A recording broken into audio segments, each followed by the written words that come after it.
So, good day everyone, my name is Cesar Tinero. So, andito tayo ngayon sa Nagkaralan, Laguna. Ano po, sa lahat po na naghahanap ng mga maliliit na property. Ano po, so meron po tayo. Ayan, tabing kalsada. Ayan. Ayan. So, ito ay pwedeng bahayan. No? Pwedeng gawing rest house. Ano po, ito po ay palagay natin ang sukat po nito ay nasa mga 700 po, more or less po. Ayan. So ayan, tabing kalsada. Ayan, may mga bahay na nga ho. Ayan. So dito ho may kuryente. Ano, may tubig. So ayan, ayan. Ayan po ang property. Yan po yung mismo yan, yung malinis na yan. Ano po?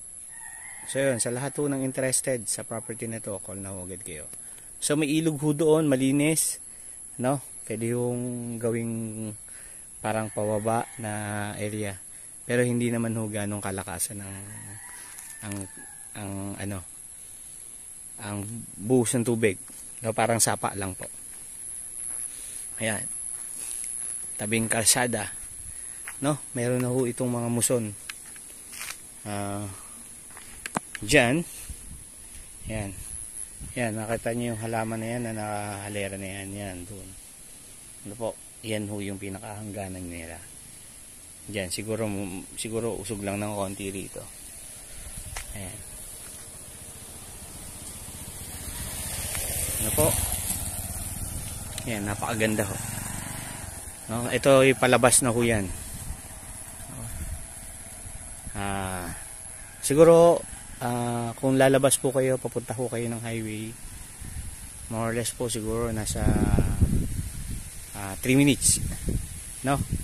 Ayan, may papunta po dyan ng highway, and meron din pundaan dito papunta rin po ng highway. Ayan. So yan, napakaganda.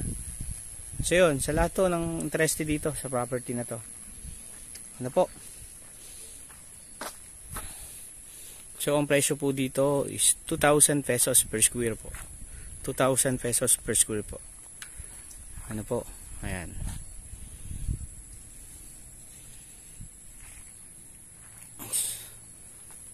Oh, yan. So sa lahat po ng interested, call na ho agad kayo, no?